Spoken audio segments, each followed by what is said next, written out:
여러분 안녕하세요. 저는 성북참병원 인공신장실에 있는 김샤론이라고 합니다. 저의 채널 방문해 주신 여러분 감사드리고요.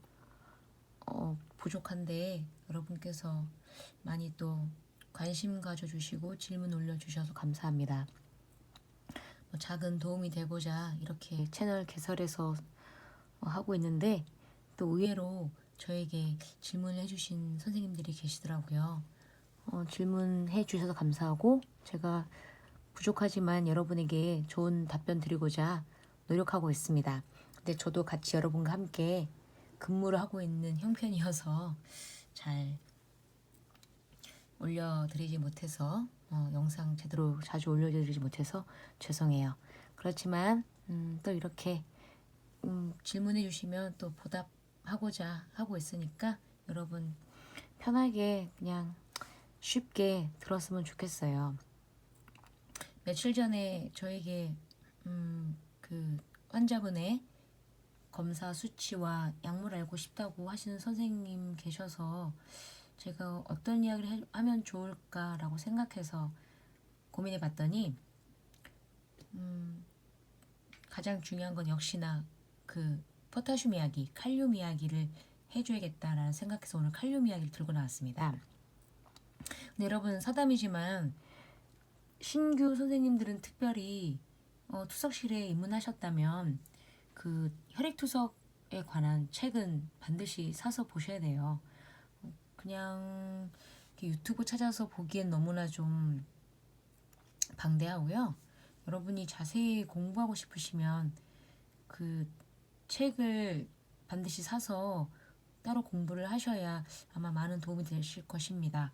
그러니까 제가 이렇게 이 랩 이야기 하는 것도 되게 좀 쑥스러운 게 왜냐하면 책에 다 있기 때문에 이런 걸 굳이 또 이야기를 해야 되나? 또 그런 생각이 들어가지고 이 부분은 좀 안 하려고 했는데 그러다 보니까는 제가 고민해서 이제 오늘 어떤 이야기를 해야 되나 해서 칼륨 이야기를 갖고 오긴 했거든요. 왜냐하면 이게 중요하니까 고칼륨 혈증은 그러니까 하이퍼칼레미아 좀 중요하잖아요. 이게 여러분이 임상에서도 맞닥뜨리는 부분이기 때문에 제가 오늘 갖고 나왔지만 나머지 부분들은 아마 여러분 책에 더 잘 나와 있어요. 제 설명이 너무나도 허접할 수 있기 때문에 좀 부끄럽기도 하네요. 여하튼 중요한 얘기 한번 하고 여러분이 가볍게 듣고 저의 임상 이야기 듣고 그러다 보면 조금은 도움 되지 않을까 싶어서 일단 올려드릴게요. 여러분 욕하기 없기. 네. 자, 그러면 우리 칼륨 이야기 한번 해봅시다. 칼륨은 여러분 잘 아시다시피 우리 체액 중에 그 주요 전해질이죠. 예, 그 산알칼 균형 조절하고 근육 수축 자극 역할도 하고 또 어디에 존재하나요? 세포 내에 존재하죠. 자, 제가 또 원시적으로 이렇게 여러분 그림을 이렇게 그려서 글씨를 써서 참 요즘 이렇게 현대사에 맞지 않게 이렇게 아날로그처럼 해서 너무 죄송한데 제 형편 이거밖에 안 되니까요. 또 밤에 이렇게 영상을 만들다 보니까 제 목소리가 더 원래 허스키한데 더 허스키하게 또 여러분 이렇게 음성이 입혀지더라고요. 그래서 듣기 거북하겠지만 이때 아니면 또 조용할 데가 없어서 이때 영상 올려드려요. 죄송하고 여러분 그냥 주의 깊게 편하게 들어주셨으면 좋겠습니다. 예, 칼륨이 어디 있나요? 세포? 네, 있죠. 이게 세포예요. 여기는 혈액, 세포 외라 한다면 칼륨은 여기 많겠죠. 여러분 포타슘 또 나트륨 펌프 기억나시나요? 네. 저도 기억이 참 가물한데 갑자기 이야기하려니까. 여하튼 세포 내에 여기가 세포예요. 세포. 예. 세포 내에 이렇게 이제 존재합니다. 근데 우리 칼륨이 먹는 음식하고 굉장히 밀접한 관계가 있어요. 칼륨 어느 음식에 많이 있나요? 저 아시는 분? 대답 먼저. 예. 채소, 야채, 과일. 그게 많죠. 근데 이 채소, 야채, 과일 대부분 많은데 또 그중에 적은 게 있지만 좀 기억이 안 난다 싶으면요. 여러분 노란색 과일이 많다라고 생각하면 또 괜찮은 것 같아요. 바나나에도 많고 오렌지에도 많고요. 아까 세포내라 그랬으니까 어디에 많아요? 회. 회에도 있어요. 회에도 많아요. 그러니까 생회, 그러니까 생회? 회도 조심해서 먹어야겠죠. 아예 안 먹는 게 더 좋겠죠. 그리고 그 삼겹살 같은 거 먹을 때 고기만 먹어야지 상추쌈 아주 그냥 시원하게 싸 드시면 안 됩니다. 상추를 먹고 싶다, 야채를 드시고 싶다 하면 어떻게 되나요? 예, 칼륨, 포타슘이 수용성이니까 물에 큰 물에 가득해서 그 뭐 깻잎 상추를 푹 담가가지고 2시간 이상 담가서 상추쌈을 드실 수 있어요. 그렇다고 그게 또 칼륨이 다 제거되느냐? 그렇지 않거든요. 칼륨이 이렇게 쉽게 제거되지 않아요. 그리고 또 잘 기억이 안 나면 여러분 여름철 과일에 포타슘 많다 생각하시면 돼요. 왜 여름철 과일에 많은가? 글쎄 그건 저도 잘 모르겠는데 아마도 조물주께서 이제 많은 것들을 만드실 때 이제 여름철에는 땀이 배출이 많으니까 그 전해질을 채우기 위해서 여름철 과일에 포타슘을 많이 넣어놓지 않았을까, 칼륨을 많이 넣어놓지 않았을까라고 생각해 봅니다. 뭐 여러분 가볍게 들으시고요. 여하튼 그렇게 기억해 줬으면 좋겠고, 근데 이 칼륨 높을 때 칼륨이 이제 소변으로 배출되는데 저희 투석 환자들은 고칼륨 혈증이 이제 자주 있으면 안 되는데 대체로 칼륨이 높아 있잖아요. 그러니까 소변 하루 양이 500ml 이하거나 투석 횟수가 적으신 분들 위험하겠죠. 칼륨이 높을 수밖에 없습니다. 저칼륨 혈증 환자들의 본 적이 없어요. 근데 만약 본 적이 있다면 대부분 못 드신 분들, 거의 식사를 못 하셔서 그런 분들은 이제 포타슘 수치가 떨어져 있으면 굉장히 또 그것도 위험한 상태죠. 그러니까 그렇다고 저 정상 수치로 만들기에는 좀 쉽진 않아요. 예, 좀 대부분 투석 환자분들은 소변 배출이 어렵기 때문에 조금 높아져 있습니다. 그러니까 이게 칼륨이 모든 음식에 다 들어있으니까 그 수치를 좀 낮게만 유지해줘도 해줘야만 해요. 그쵸 여러분?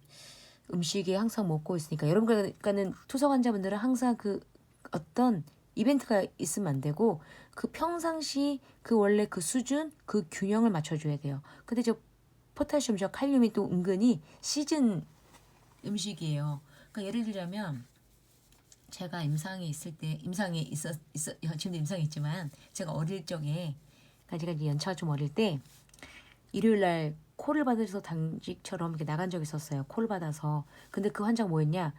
동짓날 여러분. 동짓날 무엇을 먹죠? 예, 팥죽을 먹죠. 예, 팥죽에 포타슘이 높아요. 그러니까 팥죽 한 그릇을 시원하게 드시고 오시면 포타슘 높아가지고 쓰러워지신 분이 있거나 또 근데 여러분 그 포타슘 높은 증상 어떤가요? 환자분이 손이 저려요. 다리가 저려요. 마비되는 것 같아요. 뭔가 좀 손가락이 내 맘대로 움직이지 않는 것 같아요. 또 막 자꾸 힘이 없어요. 기운 빠져요.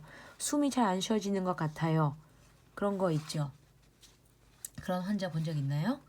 예, 그런 환자가 있을 거예요. 또 막 괜히 막 졸음이 오는 것 같아요. 근데 그런 환자 EKG 찍으면 어떨까요? 고칼륨 혈증 환자 EKG 찍으면 여러분 낮은 피파를 보일 것이고 T 웨이브가 높은 걸 볼 수가 있을 겁니다. 그 다음에 QRS는 어떻게 되나요? QRS는 점차 넓어지죠.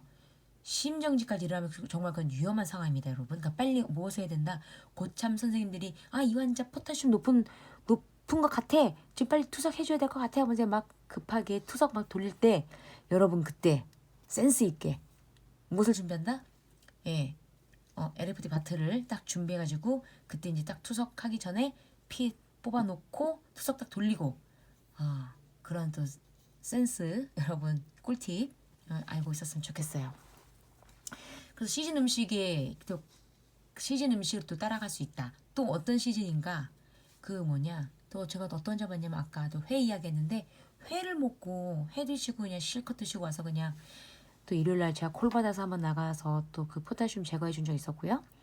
또 오래된 환자들은 이게 알아요. 자기가 이제 내가 지금 이거 먹어가지고 이게 포타슘 높구나. 그래서 빨리 투석 받아야 되는구나 하는 걸 알기 때문에 이제 투석 초보 환자분들에게 이게 왜 이러지? 그러니까 그분들은 다 음식을 잘 모르니까 또 나 이거 먹었을 뿐인데 심지어는 이제 김장철에 여러분 김장 맛보다가 이 김장 저 김장 이 집 저 집 맛보다가 예, 쓰러져서 오신 분들 있죠. 특히 김장철에도 무엇이 문제냐? 또 그게 짜잖아요. 그러니까 수분도 많이 함량해가지고 그냥 몸이 띵띵 부어 오시는 분들도 있어요. 아, 참 여러분 어렵습니다. 예, 그래서 제가 콜 받아서 한번 가본 적 있고 또 어떤 환자는 감기 걸려가지고 그냥 오렌지 주스 한 병 먹었었는데 이제 비타민 C를 충족시키겠다고 오렌지 주스 먹고 와가지고 선생님 이상해요. 자꾸 손에 힘이 없는 것 같아요. 자꾸 기운 빠지죠?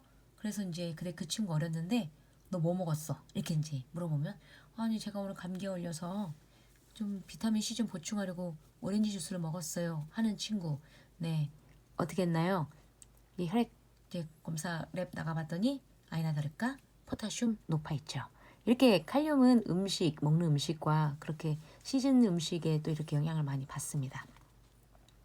그러면 이제 칼륨이 이제 그 투석을 하잖아요, 여러분. 근데 아까도 말했지만은 그 수용성이라서 물에 담근 데서 다 빠진 것도 아니고 그게 또 그 남아 있기 때문에 갑자기 콜 받아서 여러분 투석을 하잖아요. 그러면은 이 칼륨이 이제 제가 이렇게 그림을 그려보자면 이제 시간을 이렇게 본다면 맨 처음에 투석 시간이 이렇게 이제 있다고 쳐봐요.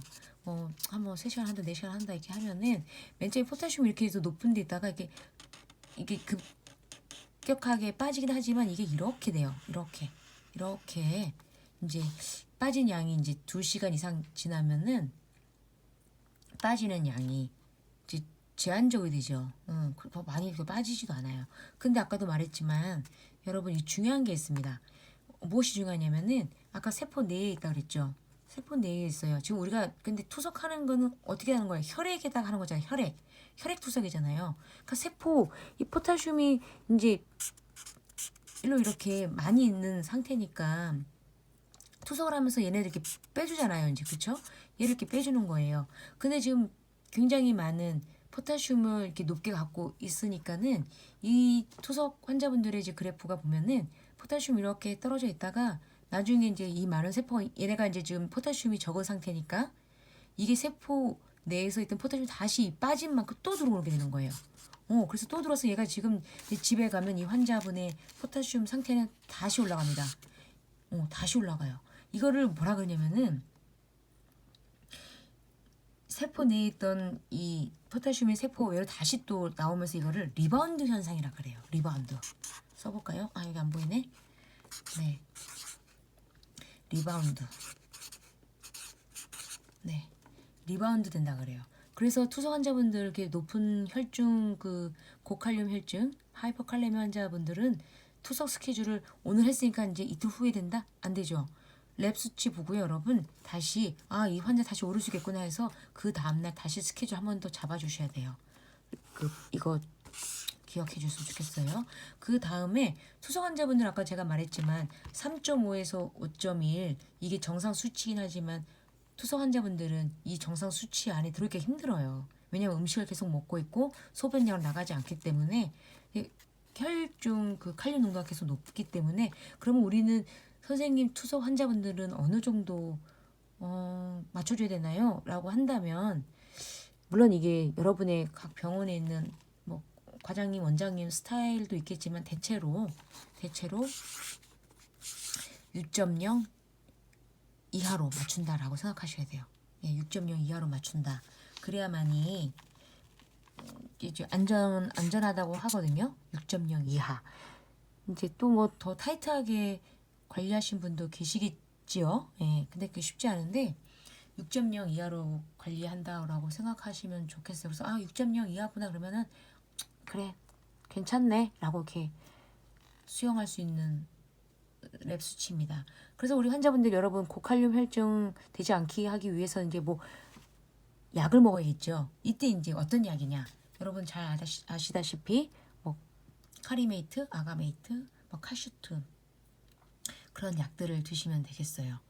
그런 약들을 먹으면 좀 주의가 되겠죠. 그래서 먹기가 역하긴 하지만은 그렇지 않으면 이렇게 갑작스러운 고칼륨 혈증 됐을 때 좀 고생을 많이 하기 때문에 그럼 또 이것도 칼륨이 높으면 또 이게 심장 어택도 오는 그런 상황이 오니까 고칼륨 혈증 되지 않도록 여러분 환자분들 잘 주의 깊게 주지시켜 주시고 또 관리해 주시고 또 늘 이건 늘 잔소리해도 이렇게 꼭 필요한 그런 내용들이기 때문에 여러분 이렇게 알아두시면 좋겠습니다. 그러니까 지난번에 헤모글로빈도 중요하고 그다음에 포타슘, 이 칼륨도 중요하니까 여러분 가볍게 들으시고 더 부족한 부분이 있다면 공부하시고 그러다 더 모르는 거 있으면은 동영상에 또 댓글 달아주시면 제가 또 성심성의껏 답해 드릴게요. 언제 한번 제가 시간이 되면 여러분 질문한 것들 다시 한번 원시적이지만은 또 다시 한번 정리해서 한번 올려볼까 해요. 또 좋은 질문들도 있었고 저도 몰랐던 것들이 있었었는데 그러니까 저도 접하지 않고 이게 병원 사정이 있다 보니까 제가 있는 병원 요양병원이다 보니까 좀 다른 병원보다 약간은 그 환자분들이랑 또 접하는 게 좀 달라요. 또 많이 부족하고 그렇지만은 제가 최선을 다할 테니까 여러분도 있는 곳에서 또 힘내시고 또 잘 버텨 나가시는 여러분 되시길 바랍니다. 또 이 밤에 이 영상 들어주셔서 너무나 감사드리고요. 여러분 행복하세요. 감사합니다.